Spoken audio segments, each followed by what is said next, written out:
प्रिय स्टूडेंट, आप सभी को के स्टडी ग्रुप में स्वागत करता हूं। हम आप लोग को पहला क्लास में निरीक्षण के प्रकार, अर्थ, परिभाषा आप लोग को बता चुके थे। आज दूसरा क्लास है और दूसरा क्लास में आप लोग को निरीक्षण के गुण और दोष के बारे में काफ़ी विस्तार पूर्वक चर्चा करेंगे और काफ़ी सरल शब्दों में समझाने का प्रयास करते हैं प्रिय स्टूडेंट, ठीक है। और आप लोग का ये दूसरा क्लास है। इसके बाद ये आप लोग का जो निरीक्षण है वो खत्म हो जाएगा। उसके बाद आप लोग को साक्षात्कार बताएंगे, ठीक है। एग्जाम के पॉइंट ऑफ व्यू से बहुत ही ज़्यादा महत्वपूर्ण। आप लोग एक चीज़ और आवश्यक महत्वपूर्ण बात ध्यान में रखें कि आप लोग का एग्जाम बहुत जल्द होने वाला है। पीजी सेमेस्टर 2 के छात्रों के लिए एग्जाम बहुत ही जल्द होने वाला है, क्योंकि एग्जामिनेशन नोटिस निकल गया है। एग्जामिनेशन फॉर्म भर सकते हैं। आज से आप लोग का एग्जामिनेशन फॉर्म भराना स्टार्ट हो जाएगा। इसलिए आप लोग जितना जल्दी हो सकता है कि आप लोग एग्जामिनेशन फॉर्म भर दें। अगर आप डेट तक नहीं भरते हैं तो आप लोग अगर डेट से मान लीजिए कि आप लोग को 27 तारीख तक एग्जामिनेशन फॉर्म भरने का डेट है और 28 तारीख से भरते हैं तो प्रतिदिन के हिसाब से 100 रुपया एक्स्ट्रा लिया जाएगा, प्रतिदिन के हिसाब से प्रिय स्टूडेंट। इसलिए समय रहते ही आप लोग अपना एग्जामिनेशन फॉर्म भर ले, ठीक है। जो हम आप लोग को आज पढ़ाएंगे निरीक्षण के गुण, ठीक है। निरीक्षण के गुण क्या हो सकते हैं, निरीक्षण आप लोग को बताए थे क्या होता है, अवलोकन क्या होता है। निरीक्षण या अवलोकन एक ही होता है, ठीक है, या पर्यवेक्षण एक ही होता है, ठीक है। और काफी सरल शब्दों में समझाने का प्रयास। सबसे पहले निरीक्षण के गुण क्या हो सकते हैं, तो इसमें सरलता होती है, क्यों आसानी से इसमें विश्वसनीयता होती है, इसमें क्योंकि ये काफ़ी इसमें विश्वास होता है, विश्वसनीयता होता है, क्योंकि हम अपने आंखों से देखते हैं। वस्तुनिष्ठता होता है इसमें, क्योंकि जैसे हम देखते हैं वैसे उसी बातों को प्रस्तुत करते हैं। कि सबसे पहला पॉइंट है सरलता, ठीक है। हम इसे जब हम निरीक्षण करते हैं तो हम काफ़ी सरलता पूर्वक इसे देखते हैं। दूसरा है विश्वसनीयता, ठीक है, और इसे हम काफ़ी विश्वास होता है, क्योंकि हम खुद उस चीज़ को हम प्रत्यक्ष रूप से देखे हैं, तभी तो हम विश्वास कर पाते हैं। और हमारे जो शोध होता है, जब उसमें शोध में डालते हैं तो समाज को भी उससे सही आंकड़ा प्रस्तुत होता है और समाज को भी उससे कई कुछ सीखने को मिलता है प्रिय स्टूडेंट। नेक्स्ट पॉइंट है आपके वस्तुनिष्ठता, ठीक है। जैसे हम देखे हैं उस घटना को वैसे ही प्रस्तुत करना ये शोधकर्ता का महत्वपूर्ण काम होता है। अगर उसमें किसी प्रकार का पक्षपात किया जाता है तो वस्तुनिष्ठता नहीं हो पाता। इससे समाज को कई प्रकार की समस्या का सामना करना पड़ता है। तीसरा है सत्यापनशीलता, ठीक है। इसमें सत्यता की जांच होता है, इसमें जांच करके सारे चीज को डाला जाता है। आपका नेक्स्ट है प्रिय स्टूडेंट सर्वाधिक प्रचलित प्रविधि, ठीक है। ये सर्वाधिक प्रचलित प्रविधि है, उपकल्पना के निर्माण में सहायक है, उत्तरदाताओं पर निर्भर से बचता है, ठीक है। हम किसी पर डिपेंड नहीं रहते, इससे ये बचत होता है, ठीक है। पहला पॉइंट को विस्तार पूर्वक आप लोगों को समझाने का प्रयास करें। अगर हमारा बताने का तरीका अच्छा लग रहा होगा तो के स्टडी ग्रुप को जरूर सब्सक्राइब, लाइक, शेयर कर देना। आप लोग के सामने प्रश्न बहुत जल्दी लेकर आएंगे प्रिय स्टूडेंट, ठीक है। 2-4 दिन में प्रश्न आप लोग के सामने बता देंगे कौन कौन एग्जाम में इंपॉर्टेंट क्वेश्चन आने वाला है या नहीं आने वाला है, कौन लेसन से आएगा, ठीक है।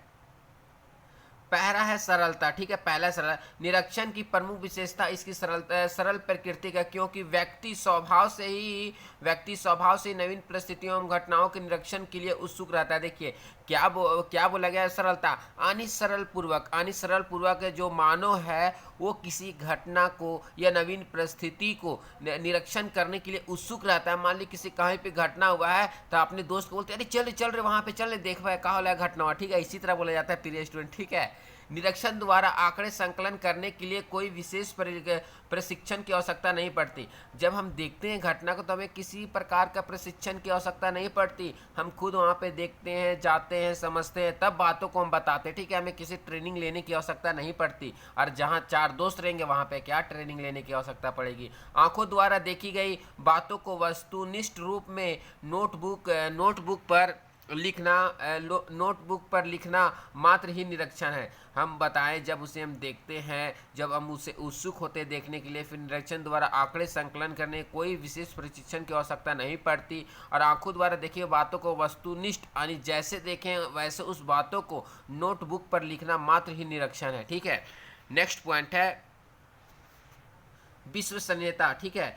विश्वसनीयता यानी निरीक्षण विश्वसनीय जो निरीक्षण होता है वो विश्वसनीय सूचनाएं प्राप्त करने की एक प्रमुख प्रविधि, क्योंकि इसके द्वारा प्रत्यक्ष रूप से व्यवहार एवं घटनाओं को देखा जा सकता है और उसका विश्वसनीय चित्र प्रस्तुत किया जाता है। कहने का तात्पर्य ये है कि विश्वसनीयता का मतलब ये होता है कि क्योंकि हम कोई भी घटना होता है उसे प्रत्यक्ष रूप से व्यवहार एवं घटनाओं को देखा जाता है, हम प्रत्यक्ष रूप से देख पाता है, उसका विश्वसनीय चित्र प्रस्तुत किया जाता है, इसी को ही विश्वसनीयता कहते हैं। नेक्स्ट पॉइंट है वस्तुनिष्ठता। ठीक है, नेक्स्ट पॉइंट है वस्तुनिष्ठता। निरीक्षण में घटनाओं का ज्यों का त्यों निरीक्षण किया जाता है और आंकड़े का निष्पक्ष आलेख किया जाता है, अतः यह प्रविधि द्वारा एकत्रित आंकड़े अधिक विश्वसनीय होते हैं।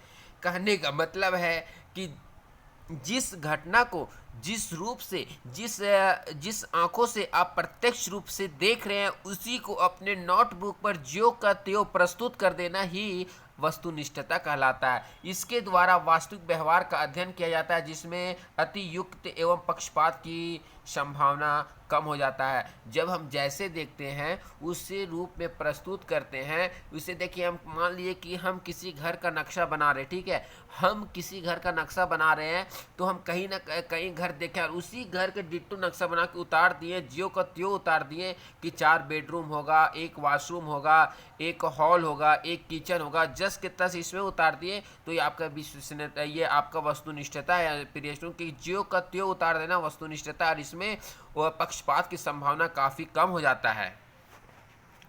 नेक्स्ट है सत्यापनशीलता। कहने का मतलब यदि किसी कारणवश सूचनाओं के संकलन में कोई त्रुटि या निरीक्षण में कोई शंका रह गई है तो निरीक्षण द्वारा पुनर्परीक्षण करके त्रुटि या शंका को दूर किया जाता है। कहने का मतलब सत्यापनशीलता यानी सत्यता की जांच करना, किसी प्रकार की त्रुटि या त्रुटि हो गई है, शंका हो गई है, तो निरीक्षण के द्वारा पुनः परीक्षण करके हम त्रुटि एवं शंका को दरकिनार कर सकते हैं, यानी दूर कर सकते हैं। पुनः निरीक्षण के तथ्यों को प्रमाणित एवं सत्यता की जांच संभव हो सकती है।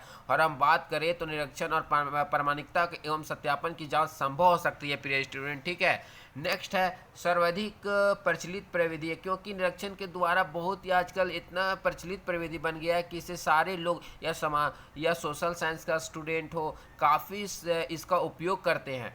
निरीक्षण सामाजिक अनुसंधान में नहीं किया जाता अपितु अन्य सामाजिक, प्राकृतिक या तथा भौतिक विज्ञान में निरीक्षण अनुसंधान का एक महत्वपूर्ण चरण माना जाता है। ये सभी में अब ये प्रचलित विधि बन गई, या प्राकृतिक या भौतिक विज्ञानों में निरीक्षण अनुसंधान का एक महत्वपूर्ण चरण बन गया है प्रिय स्टूडेंट। उपकल्पना के निर्माण में सहायक, कहने का मतलब है उपकल्पना के निर्माण में भी सहायक होता है। व्यक्ति अपने दैनिक जीवन में घटनाओं एवं व्यवहार में जो समानताएं एवं असमानताएं देखता है, जो अपने दिन प्रतिदिन में जो असमानताएं देखता है उसके आधार पर अवलोकन का निर्माण किया जाता है। हम डेली प्रतिदिन जिस घटना को देख रहे हैं उसी के आधार पर हम अवलोकन कर रहे हैं। अवलोकन या उपकल्पनाओं के निर्माण का महत्वपूर्ण आधार माना जाता है, और अवलोकन है उपकल्पनाओं के निर्माण का महत्वपूर्ण आधार माना जाता है। अतः यह उपकल्पना के बारे में आंकड़े एकत्रित करके उसके सत्यापन की जांच करने में ही सहायक नहीं अपितु उपकल्पनाओं के निर्माण में भी सहायक होता है। नेक्स्ट पॉइंट है उत्तरदाताओं पर निर्भरता से बचाव। ठीक है, हम उत्तरदाताओं पर जो शोध करता है तो उत्तरदाताओं पर किसी प्रकार का डिपेंड नहीं रहते, इसी बात का यहाँ दर्शाया गया।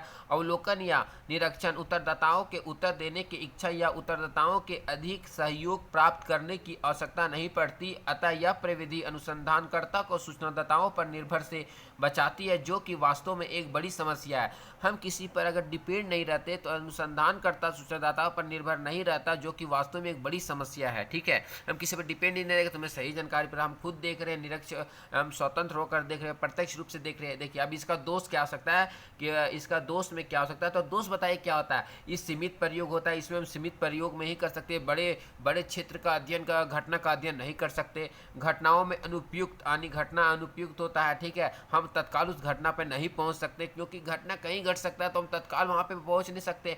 पक्षपात की संभावना बहुत ही ज़्यादा होता है, बीती हुई घटनाओं का अध्ययन करना भी बहुत ही मुश्किल हो जाता है प्रिय स्टूडेंट। ठीक है, उसके बाद आप लोगों का नेक्स्ट पॉइंट है ज्ञानेंद्रियों की अपर्याप्तता। हम वहाँ पे जा नहीं सकते तो अपने आंखों से देख नहीं सकते। ठीक है, लंबी अवधि के अध्ययन के लिए ये उपयुक्त नहीं है, लंबी अवधि के अध्ययन के लिए यह निरीक्षण उपयुक्त नहीं है। केवल गुणात्मक आंकड़े का संकलन किया जाता है, केवल गुणात्मक आंकड़े का ही संकलन किया जाता है। चलिए इसको विस्तार पूर्वक आप लोग को समझाने का प्रयास करते हैं। अगर हमारा बताने का तरीका अच्छा लग रहा होगा तो KVB स्टडी ग्रुप को जरूर सब्सक्राइब लाइक शेयर कर दे प्रिय स्टूडेंट। पहला है सीमित प्रयोग। सीमित प्रयोग में ये है कि आप लोग को एक सीमित दायरे में ही इसका प्रयोग किया जाता है, निरीक्षण किया जाता है। बोलने का जैसे कि आप मान लीजिए कि आपका ये क्षेत्र मिला तो इसी क्षेत्र के अनुसार आप उसमें निरीक्षण कर सकते हैं, ना कि इसके बाहर के क्षेत्रों में आप निरीक्षण करेंगे। ठीक है, तो बोला गया निरीक्षण प्रविधि का प्रयोग सभी प्रकार के घटनाओं के अध्ययन के लिए नहीं किया जा सकता और सभी प्रकार के घटनाओं के लिए अध्ययन नहीं किया जाता। स्वतः घटित होने वाली घटनाओं के समय एवं स्थान का देखिए स्थान बात करें समय एवं स्थान का कोई पुनर्नुमान नहीं होता। कहाँ पे घटना घटेगा, कैसे घटेगा, इसका कोई शोधकर्ता का किसी प्रकार का अनुमान नहीं होता। अतः अनुसंधानकर्ता या शोधकर्ता ठीक समय पर घटना स्थल पर पहुंच ही नहीं पाता। और बात करें तो जिस समय घटना जहाँ हो रहा है वहाँ पे तुरंत पहुंचना तो मुश्किल है। मान लीजिए कि ये आपका हजारीबाग शहर है प्रिय स्टूडेंट। ठीक है, हजारीबाग शहर है और ये मान लीजिए झारखंड है। ठीक है, झारखंड के रांची है। तो मान लीजिए कि यहाँ पे अगर झारखंड में रांची में किसी प्रकार का घटना हुआ तो हम तुरंत रांची में तो नहीं पहुँच सकते, क्योंकि हमें पहुँचने में टाइम लगेगा, वक्त लगेगा, पैसा खर्च होगा। तो ये सीमित प्रयोग में ही संभव हो पाता है प्रिय स्टूडेंट। ठीक है, ऐसी अप्रतिशत घटनाओं के अध्ययन में सहायक ना होने के कारण इसके प्रयोग का क्षेत्र अपेक्षाकृत सीमित हो जाता है। जब हम घटना स्थल पर पहुंच ही नहीं सकते तो हमारा क्षेत्र सीमित हो जाता है, क्योंकि हम जहां पे तुरंत घटना हो रहा है हम तो जा नहीं सकते, क्योंकि मुझे समय लगेगा, धन की खर्च होगी, बहुत सारा मुसीबत होगी, गाड़ी मिलेगा या नहीं मिलेगा, बहुत तरह के प्रॉब्लम के सामना करना। इसलिए सीमित क्षेत्र में ही इसका उपयोग किया जाता है। घटनाओं में अनुपयुक्तता। ठीक है, घटनाओं में अनुपयोगिता का मतलब है अनेक प्रकार की सामाजिक घटनाएं एवं परिस्थितियां ऐसी होती है कि उनका निरीक्षण द्वारा अध्ययन एवं परिस्थितियां ऐसी होती है कि उनका निरीक्षण द्वारा अध्ययन करना संभव नहीं। कुछ घटना ऐसी होती है जिसका निरीक्षण द्वारा परिस्थितियों द्वारा इस घटना का हम अध्ययन नहीं कर सकते, संभव नहीं हो पाता। उदाहरण के लिए महिलाओं पर घरेलू हिंसा, क्या हम इसका निरीक्षण या अवलोकन कर सकते हैं? क्या एक पति और पत्नी का एक संबंध का हम निरीक्षण कर सकते हैं? बिल्कुल नहीं कर सकते। एक वाइफ और हस्बैंड का निरीक्षण हम बिल्कुल नहीं कर सकते। उनके मन में क्या चल रहा है, नहीं चल रहा है, क्या हम कर सकते हैं? पारिवारिक संगठन एवं विघटन, इसका भी निरीक्षण नहीं कर सकते। प्रेम एवं सहानुभूति का प्रत्यक्ष अवलोकन संभव नहीं है। हम बात करें जितना भी बताएं ये आपको संभव है, संभव लग रहा है कि हम एक पति और पत्नी का एक अवलोकन सही तरीके से कर सकते हैं? उनके मन में क्या चल रहा है? बिल्कुल नहीं। घरेलू हिंसा पर हम अवलोकन कर सकते हैं कि उसके साथ, उस महिला या बहन के साथ क्या दुख पीड़ा, उनके घरेलू हिंसा हो रही है। आजकल और वर्तमान परिस्थिति में भी देखे थे हमारे महिलाओं और बहनों पर कई तरह के अत्याचार देखने को मिलता है। क्या उस पर अवलोकन किया जा सकता है? क्या उनके बातों को आप समझ सकते हैं तुरंत? नहीं, बिल्कुल नहीं।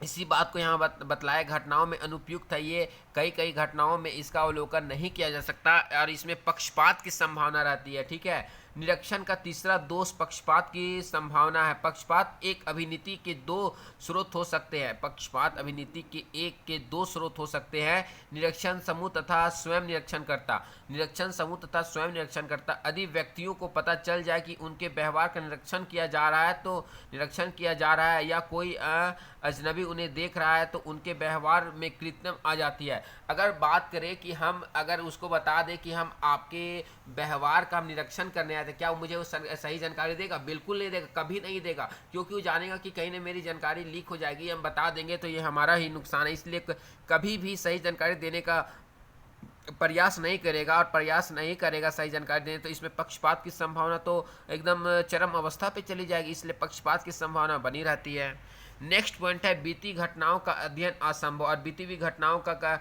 अध्ययन करना असंभव है। मान लीजिए हम जहाँ पे प्रेजेंट ही नहीं रहे, अगर प्रेजेंट ना ही रहे और प्रत्यक्ष रूप से अपने आंखों से देखे नहीं, तो उस घटनाओं का अध्ययन करना तो काफ़ी असंभव हो जाता है, क्योंकि वहाँ पे प्रेजेंट नहीं है। देखिए, बोला गया निरीक्षण प्रविधि केवल वर्तमान परिस्थितियों में घटनाओं के अध्ययन में ही सहायक होता है। बात करें तो निरीक्षण प्रविधि केवल वर्तमान में कुछ घटनाओं को बोल सकते हैं कि जहाँ प्रेजेंट होते, अगर वहाँ पे घटना घटता तब हम निरीक्षण कर सकते हैं, लेकिन बीती हुई घटनाओं का अध्ययन करना असंभव है, मुश्किल है, काफ़ी कठिन कार्य हो जाता है। इसके सहायता से बीती हुई घटनाओं या समस्याओं का अध्ययन नहीं किया जा सकता, और इसकी सहायता से बीती हुई घटनाओं का अध्ययन नहीं किया जा सकता प्रिय स्टूडेंट। नेक्स्ट पॉइंट है ज्ञानेंद्रियों की अपर्याप्तता। ठीक है, इसमें कहने इस प्रविधि में अपने ज्ञानेंद्रियों विशेष रूप से आंखें व कानों पर ही आश्रित होने के कारण हम वास्तविक अध्ययन स्थिति को ना देखकर असंबंधित परंतु अपनी रुचि के अनुकूल या आकर्षण वस्तु को ही देखें। कहने का मतलब है कि जो हमारे ज्ञानेंद्रिय हैं, जो हमारे आंखें हैं, जो हम देखते हैं उसी बातों को हम यहाँ पे दर्शाते हैं, ना कि कान और मुंह के द्वारा जो कान और वाणी के द्वारा जो सुना जाता है या देखा जाता है, जो बोला जाता है उसके द्वारा नहीं। इसलिए आश्रित होने के कारण हम वास्तविक अध्ययन की स्थिति को ना देखकर असंबंधित परंतु अपने रुचि के अनुकूल, जो मुझे रुचि है उसी को देखकर हम उसको आकर्षण के वस्तु ही देख लेते हैं। इस प्रकार ये अपर्याप्त होता है, लंबी अवधि के अध्ययन के लिए अनुपयुक्त होता है, लंबी अवधि के लिए ये अनुकूल नहीं होता प्रिय स्टूडेंट। ठीक है, निरीक्षण प्रविधि अधिक लंबी तक घटित होने वाली घटनाओं के अध्ययन में सहायक नहीं होता। यदि किसी संस्था, समिति या व्यक्ति के जीवन इतिहास का अध्ययन करना तो यह निरीक्षण द्वारा संभव नहीं है। कहने का तात्पर्य यह है कि अगर हम किसी ऐतिहासिक घटना का या जीवन का या क्या बोलते हैं समिति का या संस्था का हम अगर निरीक्षण करना चाहें तो ये बिल्कुल संभव नहीं हो पाता, क्योंकि ये काफ़ी लंबे समय से चलता आ रहा है। अगर हम निरीक्षण करेंगे, कोई शोधकर्ता निरीक्षण या अवलोकन करता है तो उसे काफ़ी टाइम या काफ़ी वक्त लग जाएगा। इस प्रकार इसका निरीक्षण करना ये संभव नहीं होता है और लंबी अवधि के अध्ययन के लिए अनुपयुक्त होता है, क्योंकि ये काफ़ी लंबे समय से चलता आ रहा है, जिसके कारण इसमें अध्ययन करना संभव नहीं हो पाता है। इसलिए निरीक्षणकर्ता में ये एक परेशानी होती है, एक इसका आपका दोष होता है। इसलिए इस बातों को भी ध्यान रखें। अगर हमारे पढ़ाने का तरीका अच्छा लग रहा होगा तो KVB स्टडी ग्रुप को जरूर सब्सक्राइब, लाइक, शेयर कर दे। और आप लोग के सामने बहुत ही जल्द क्वेश्चन लाने का प्रयास कर रहे हैं प्रिय स्टूडेंट। जो लेसन इंपॉर्टेंट है उसी लेसन को हम बताने का प्रयास कर रहे हैं। जो आप लोग का ये हम बता रहे निरीक्षण, प्रश्नावली, साक्षात्कार बताने वाले हैं, वो एक चैप्टर में 3 क्वेश्चन है। अगर हो सकता है, ऐसा ना चाहे तो तीनों क्वेश्चन आ सकता है, हो सकता है कि 2 क्वेश्चन आ सकता है, हो सकता है कि 1 क्वेश्चन आ सकता है। इसलिए हम उचित समझे कि तीनों क्वेश्चन बता दें, ताकि आप लोग को किसी प्रकार का एग्जाम में दिक्कत का सामना नहीं करना पड़े प्रिय स्टूडेंट। नेक्स्ट पॉइंट है केवल गुणात्मक आंकड़े एकत्रित किए जाते हैं। निरीक्षण प्रविधि के द्वारा हम बात करें, निरीक्षण प्रविधि द्वारा जो आंकड़े एकत्रित होते हैं वे गुणात्मक प्रकृति के होते हैं। यह प्रविधि गणनात्मक आंकड़े संकलन करने या बड़े पैमाने पर अध्ययन करने में उपयुक्त होती है।